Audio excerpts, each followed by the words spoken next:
അവരൊക്കെ ശരിക്കും പറഞ്ഞാൽ മാറിക്കൊടുക്കണം. ഹെൽത്ത് കണ്ടീഷൻ വളരെ മോശമാണ്. ഇപ്പോൾ എ കെ ശശീന്ദ്രൻ്റെ കാര്യത്തിലായാലും ശരി, കർണപ്പള്ളിൻ്റെ കാര്യത്തിലായാലും ശരി, അവരെ ഹെൽത്ത് കണ്ടീഷൻ വളരെ മോശമാണെന്ന് നമുക്കറിയാം. വനംവകുപ്പ് മന്ത്രി എന്ന നിലയിൽ എ കെ ശശീന്ദ്രൻ സമ്പൂർണ്ണ പരാജയമായിരുന്നു എന്നുള്ളത് ആരും പറയേണ്ട കാര്യമില്ല. അദ്ദേഹം തന്നെ അത് പലപ്പോഴായിട്ട് തെളിയിച്ചതാണ്. അന്ന് പി സി ചാക്കോ സംസ്ഥാന പ്രസിഡന്റായി നിൽക്കുന്ന സമയമാണ്. ഒടുവിൽ പി സി ചാക്കോ ആദ്യം എ കെ ശശീന്ദ്രൻ തുടരട്ടെ എന്നുള്ള നിലപാട് സ്വീകരിക്കുന്നു. പിന്നീട് ഒരു ഘട്ടത്തിൽ എ കെ ശശീന്ദ്രനുമായി തെറ്റി എ കെ ശശീന്ദ്രൻ രാജിവെക്കണമെന്ന് ആവശ്യപ്പെടുന്നു. എല്ലാ സ്ഥലങ്ങളിലും ഈ മുന്നണിയുടെ ഏറ്റവും വലിയ പ്രത്യേകത എന്ന് പറഞ്ഞാൽ ഈ മുന്നണിയിലുള്ള മറ്റെല്ലാം ചെറിയ കക്ഷികളാണ്. ചെറിയ കക്ഷികൾക്കെല്ലാം വിജയിക്കാനുള്ളൊരു സാഹചര്യം ഉണ്ടാക്കുന്നത് എങ്ങനെയാണ്?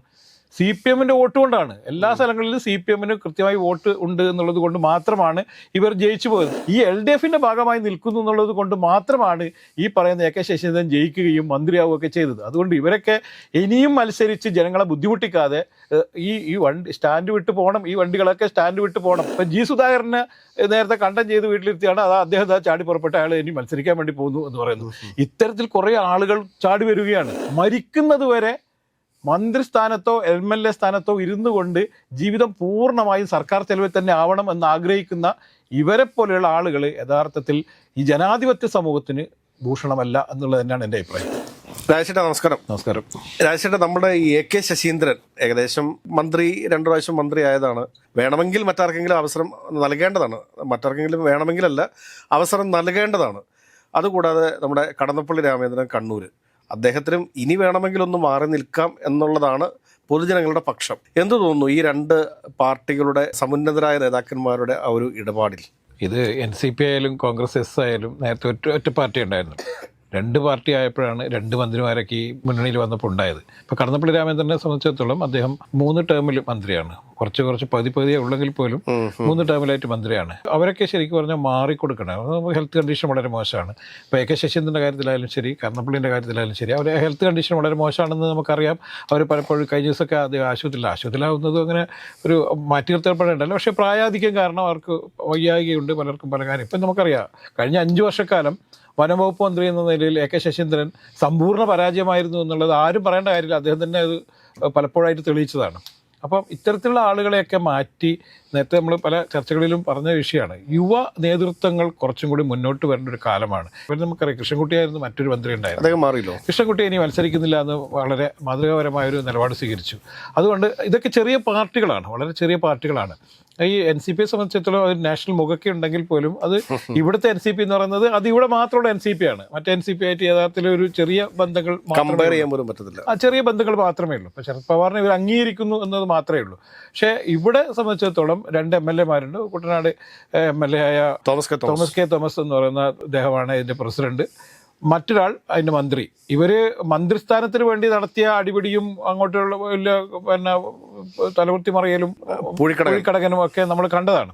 പല വിധത്തിൽ ഈ എ കെ ശശീന്ദ്രനെ പറപ്പിക്കാൻ വേണ്ടി ശ്രമം നടത്തുകയും ഏറ്റവും അവസാന ഘട്ടം വരെ ഇത് തോമസിലേക്ക് വരും, മന്ത്രിസ്ഥാനം വരും എന്നൊക്കെ കരുതിയിരുന്നു. പക്ഷേ മുഖ്യമന്ത്രി നേരിട്ടെത്തി അതിന് ചെക്ക് വെക്കുകയൊക്കെ ചെയ്തിട്ടാണ് തോമസ് കെ തോമസിന്റെ ചുണ്ടിനും കപ്പിനും ഇടയിലും മന്ത്രിസ്ഥാനം നഷ്ടപ്പെട്ടു. അത് മന്ത്രിയാവും എന്നുള്ള നിലയിലേക്ക് അദ്ദേഹം മാറിയിരുന്നു. അദ്ദേഹം പ്രൈവറ്റ് സെക്രട്ടറിമാരെ നിയമിക്കാൻ പോലുള്ള നീക്കങ്ങൾ നടത്തിയിരുന്നതാണ് അത് കൈവിട്ടു പോകുന്നത്. പിന്നീട് അത് ദേശീയ നേതൃത്വത്തിന് വിടുന്നു, ദേശീയ നേതൃത്വം അത് സ്റ്റേറ്റിന് വിടുന്നു. അന്ന് പി സി ചാക്കോ സംസ്ഥാന പ്രസിഡന്റായി നിൽക്കുന്ന സമയമാണ്. ഒടുവിൽ പി സി ചാക്കോ ആദ്യം എ കെ ശശീന്ദ്രൻ തുടരട്ടെ എന്നുള്ള നിലപാട് സ്വീകരിക്കുന്നു.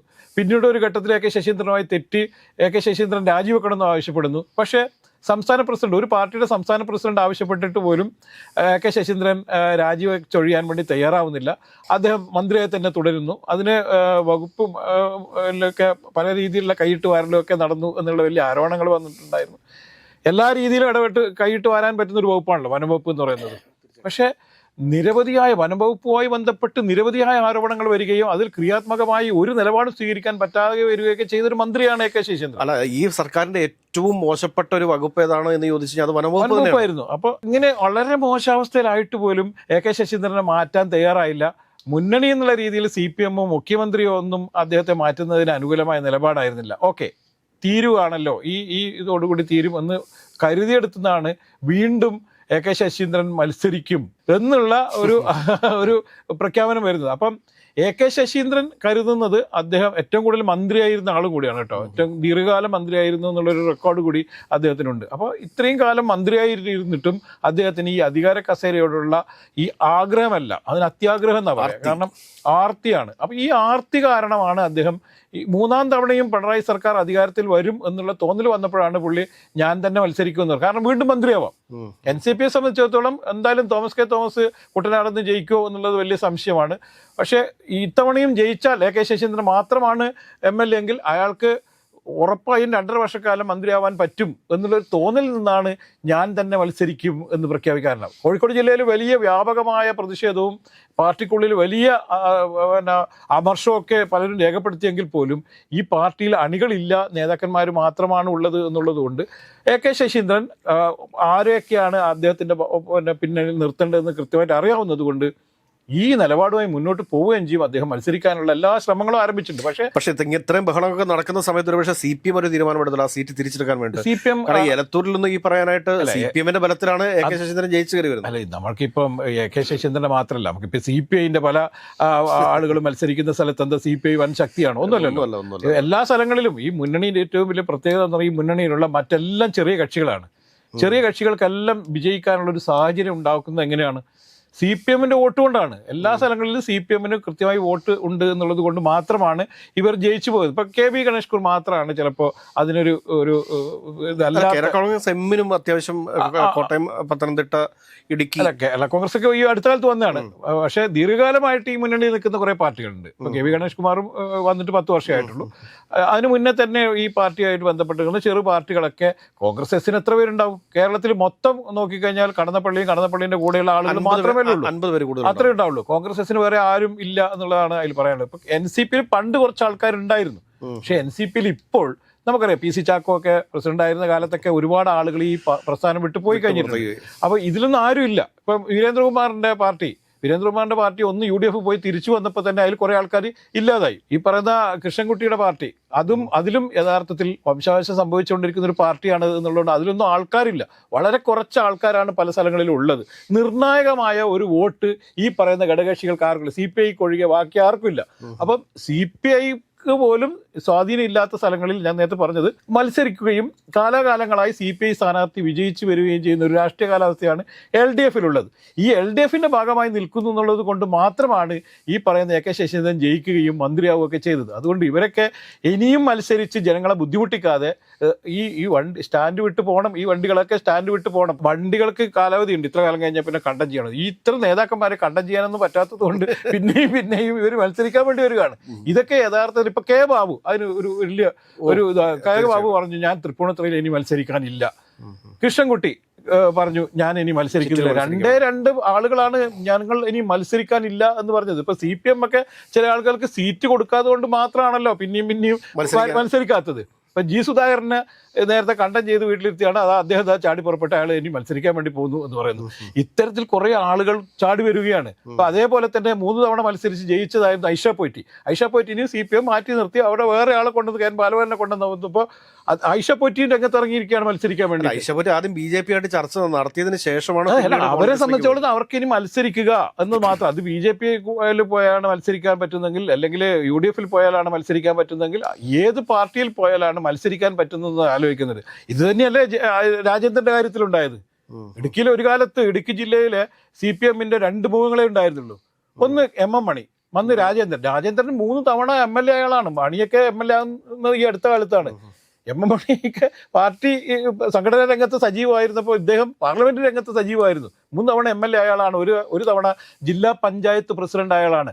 അദ്ദേഹം BJPയിലേക്ക് പോയി. അപ്പൊ നോക്കൂ, ഇത്തരത്തിൽ ആളുകൾ പലരും പലതരത്തിൽ സീറ്റ് മോഹികളായ ആളുകൾ എല്ലാ പാർട്ടിയിലും ഉണ്ട്. പക്ഷേ സീറ്റ് മോഹം മാത്രമല്ല, ഇത് അധികാരമോഹമുണ്ട്. മരിക്കുന്നത് വരെ മന്ത്രിസ്ഥാനത്തോ MLA സ്ഥാനത്തോ ഇരുന്നു കൊണ്ട് ജീവിതം പൂർണ്ണമായും സർക്കാർ ചെലവിൽ തന്നെ ആവണം എന്ന് ആഗ്രഹിക്കുന്ന ഇവരെ പോലെയുള്ള ആളുകൾ യഥാർത്ഥത്തിൽ ഈ ജനാധിപത്യ സമൂഹത്തിന് ഭൂഷണമല്ല എന്നുള്ളത് തന്നെയാണ് എൻ്റെ അഭിപ്രായം. പക്ഷേ എനിക്ക് തോന്നുന്നു ഇതിനകത്ത് മുഖ്യമന്ത്രി നേരിട്ട് തന്നെ ഇടപെടാനായിട്ട് സാധ്യതയുണ്ട്. കാരണം ഈ വരുന്ന 16-ാം തീയതി കോഴിക്കോട് വെച്ചിട്ട് NCPയുടെ എല്ലാ നിയോജക മണ്ഡലം ഭാരവാഹികളുടെയും അതോടൊപ്പം തന്നെ ജില്ലാ കമ്മിറ്റി അംഗങ്ങളുടെയും പിന്നെ മുഴുവൻ പ്രവർത്തകരുടെയും എല്ലാം കൂടി ഒരു വലിയ കൺവെൻഷനൊക്കെ സംഘടിപ്പിക്കാൻ വേണ്ടിയിട്ട് പോകുന്നുണ്ട്. ഈ കൺവെൻഷനൊക്കെ കണ്ടുകൊണ്ട് LDF എന്തെങ്കിലും തരത്തിൽ ശശീന്ദ്രനോട് മാറി നിൽക്കാൻ ആവശ്യപ്പെടാൻ സാധ്യതയുണ്ടോ? അതോ എൻ്റെ ഒരു ഇത് വെച്ച് പറയുകയാണെങ്കിൽ എനിക്ക് തോന്നുന്നത് വെച്ചാൽ ഏലത്തൂർ സീറ്റൊക്കെ തിരിച്ചു പിടിക്കാനായിട്ടുള്ള സാധ്യതകളുണ്ട്. ഈ പറയുന്ന കുട്ടനാട് വരെ തിരിച്ചു പിടിക്കാനായിട്ടുള്ള സാധ്യതയുണ്ട്. അതിനുശേഷം മധ്യ കേരളത്തിലെ ഏതെങ്കിലും ഒരു നിയോജക മണ്ഡലമായിരിക്കും ഒരുപക്ഷെ NCPക്ക് നൽകാനായിട്ട് സാധ്യതയുണ്ടാവുക. അതിനകത്ത് വേണമെങ്കിൽ PC ചാക്ക ആരെങ്കിലുമൊക്കെ മത്സരിച്ചോട്ടെ. കാരണം ഒരു ഉറപ്പുമില്ല. ഇപ്പോൾ പറയുന്ന ഈ NCP നാളെ ശരത് പവാറിന് ഇത്രയും പ്രായമായി. സുപ്രിയ സുലയെ സംബന്ധിച്ച് സുപ്രിയ സുലെ ഏത് സമയത്ത് വേണമെങ്കിലും ഇപ്പോൾ NDയുടെ ഭാഗമായിട്ട് മാറും. കാരണം ശരത് പവാറിനെ സംബന്ധിച്ച് മകളെ ഒരു സേഫ് സോണിൽ എത്തിക്കുക എന്നുള്ളൊരു വലിയ ലക്ഷ്യമുണ്ട്. അപ്പോൾ ആ സേഫ് സോണിൽ എത്തിക്കുന്നതിൻ്റെ ഭാഗമായിട്ട് NCP എന്ന് പറയുന്ന പാർട്ടി ഇപ്പോൾ അജിത് പവാറിൻ്റെ മരണത്തിന് ശേഷം ഇപ്പോൾ ഇവർ ഈ രണ്ട് NCPകളും ഒന്നിക്കുന്ന ഒരു സാഹചര്യം ഉണ്ടാവുകയും പ്രഫുൽ പട്ടേലിനെയൊക്കെ പുറത്താക്കുകയും ചെയ്തൊരു സാഹചര്യം ഉണ്ടായിക്കഴിഞ്ഞാൽ കേരളത്തിലെ NCPക്കാർ എന്ത് ചെയ്യും? അപ്പോൾ ഇടതുമുന്നണി വലിയൊരു ട്രബിളിലേക്ക് പോകും. JDSന്റെ ഒരു വലിയൊരു ബാധ്യത ഇപ്പോൾ തന്നെ ഉണ്ടായിരുന്നു. അതിന് ഈ അടുത്ത കാലത്താണ് അത് മാറിയേക്കുന്നത്. അപ്പോൾ അങ്ങനെ ഒരു എനിക്ക് തോന്നുന്നില്ല NCPക്ക് ഇത്ര സീറ്റ് നൽകാൻ. ഇതിപ്പം ശശീന്ദ്രനുള്ളൊരു പേഴ്സണൽ കമ്മിറ്റ്മെന്റ് അതിപ്പോൾ 2 പ്രാവശ്യം മന്ത്രിയാക്കി തുടർച്ചയായിട്ട് 10 വർഷക്കാലം ശശീന്ദ്രൻ മന്ത്രിയായിരുന്നു. കുറച്ചു കാലം മാത്രമാണ് മാറി നിൽക്കേണ്ടി വന്നത്. ഫുൾ ടൈം മന്ത്രിയായിരുന്നു. അപ്പൊ അങ്ങനെ വരുന്ന ഒരു സമയത്ത് നമ്മളിത് വളരെ ഗൗരവപൂർവ്വമായിട്ട് പരിഗണിക്കേണ്ട ഒരു കാര്യമാണ്. എനിക്ക് തോന്നുന്നു ഇടതുമുന്നണി ഈ സീറ്റ് തിരിച്ചെടുക്കാനായിട്ടുള്ള സാധ്യതകളാണ് കാണുന്നത്. അല്ല, ഇത് ഇടതുമുന്നണി സീറ്റ് തിരിച്ചെടുക്കുന്നതിനപ്പുറം മുന്നണി മര്യാദകൾ പാലിക്കേണ്ടി വരും. പക്ഷേ അതല്ല പറയേണ്ടത്. ഇപ്പം മന്ത്രിസ്ഥാനത്ത് അദ്ദേഹം തുടരട്ടെ എന്ന് പ്രഖ്യാപിച്ചത് അല്ലെങ്കിൽ തീരുമാനിച്ചത് നമ്മുടെ മുഖ്യമന്ത്രിയായിരുന്നു. മുഖ്യമന്ത്രിക്ക് തന്നെ വേണമെങ്കിൽ ഇത്തവണ പറയാം AK ശശീന്ദ്രൻ ഇത്തവണ മത്സരത്തിൽ നിന്ന് മാറി നിൽക്കണം എന്ന് പറഞ്ഞു കഴിഞ്ഞാൽ മുഖ്യമന്ത്രി പറഞ്ഞാൽ തീർച്ചയായിട്ടും അനുസരിക്കേണ്ടി വരും. പക്ഷെ അത് പറയാൻ വേണം. അല്ല, മറ്റൊരു മുഖമില്ലല്ലോ. മുഖം NCPയിൽ എത്ര പേരുണ്ട്? മത്സരിക്കാനൊക്കെ പറ്റുന്ന എത്ര പേരുണ്ട്? മന്ത്രിയാക്കാൻ വേണ്ടിയിട്ടുള്ള മുഖമല്ല വേണ്ടത്. സുരേഷ് ബാബു ഉണ്ട് കോഴിക്കോട് തന്നെ. അങ്ങനെ മത്സരിക്കാൻ പ്രാപ്തരായ ആളുകളൊക്കെ NCPയിൽ കുറെ ആൾക്കാരുണ്ട്. പക്ഷെ മത്സരിക്കാൻ മറ്റൊരാൾക്ക് അവസരം കൊടുക്കാതെ ദീർഘകാലമായി ഇവർ തന്നെ മത്സരിച്ചുകൊണ്ടിരിക്കുന്നതുകൊണ്ടാണ് ആരും നമ്മൾ കാണാത്തത്. അല്ല, നേതാക്കന്മാരുണ്ട്. അതിൽ കുറച്ച് നേതാക്കന്മാരൊക്കെ ഉണ്ട്, മത്സരിക്കാൻ പറ്റിയൊക്കെ MLA-മാരൊക്കെ ആയിരിക്കാൻ പറ്റുന്ന നേതാക്കന്മാരൊക്കെ ഉണ്ട്. ഇപ്പൊ AK ശശീന്ദ്രൻ മന്ത്രിയാവാമെങ്കിൽ ആർക്കും അതിൽ മന്ത്രിയാവാന്നേ.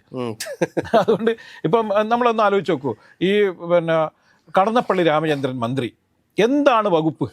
പുരാവസ്തു വകുപ്പ്, രജിസ്ട്രേഷൻ. ഈ 2 ഉപവകുപ്പുകളായിരുന്നു. നേരത്തെ ഉപവകുപ്പുകളായിരുന്ന ഈ 2 വകുപ്പും കൂടി ചേർത്തുകൊണ്ട് ഒരു മന്ത്രി ഉണ്ടാക്കേണ്ട ഒരു കാര്യവുമില്ല. കേരളത്തെ സംബന്ധിച്ചിടത്തോളം അല്ല, എന്തിന് ജനങ്ങളുടെ നികുതിപ്പണം ഉപയോഗിച്ചുകൊണ്ട് ഇങ്ങനെയുള്ള കുറെ കടൽക്കിഴവന്മാർക്ക് ആദരം കൊടുക്കേണ്ട കാര്യമുണ്ടോ?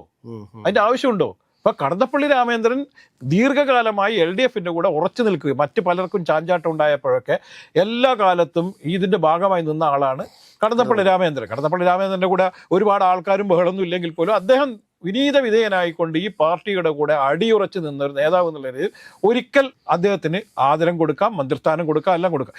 ഈ ടേമിൽ ഈ 2.5 വർഷക്കാലം എന്തിനു വേണ്ടിയായിരുന്നു കടന്നപ്പള്ളി രാമചന്ദ്രൻ മന്ത്രിയാക്കി എന്നുള്ള ചോദ്യത്തിന് യഥാർത്ഥത്തിൽ ഒരു ഉത്തരവില്ല. ആ കഴിഞ്ഞ തവണ മന്ത്രിയാക്കിയത് കൊണ്ടാണ് ഇത്തവണ വീണ്ടും അദ്ദേഹം മത്സരിക്കണം എന്ന് വിചാരിക്കുന്നത്. ഇതിൻ്റെ ഒരു സുഖമുണ്ട്.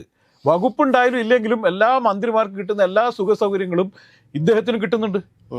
അദ്ദേഹം കേരളത്തിൽ മന്ത്രിയാണ്. അദ്ദേഹത്തിന് വകുപ്പുണ്ടോ, അദ്ദേഹത്തിന് ഏതെങ്കിലും ഇതിൽ ഇടപെടാൻ പറ്റുന്നുണ്ടോ എന്നൊക്കെ ചോദിച്ചാൽ ഇല്ല. പക്ഷെ മന്ത്രി എന്നുള്ള രീതിയിൽ ചില സുഖ സൗകര്യങ്ങൾ ആരും വേണ്ട എന്ന് വെക്കാൻ തയ്യാറാവാത്തത് കൊണ്ടാണ് ഇവർ വീണ്ടും മത്സരിക്കാൻ വേണ്ടി തയ്യാറാവുന്നത്. അപ്പോൾ അവർക്ക് പ്രായം വിഷയമല്ല, ഓർമ്മക്കുറവ് വിഷയമല്ല, ആരോഗ്യ പ്രശ്നങ്ങൾ വിഷയമല്ല, ഒന്നും വിഷയമല്ല. പക്ഷെ ഇതൊക്കെ താങ്ങേണ്ട ഒരു ബാധ്യത എന്തിനാണ്, കേരള ജനതയ്ക്ക് എന്താണ് എന്നുള്ളത് മാത്രമേ എനിക്ക് ചോദിക്കാൻ കഴിയുള്ളൂ.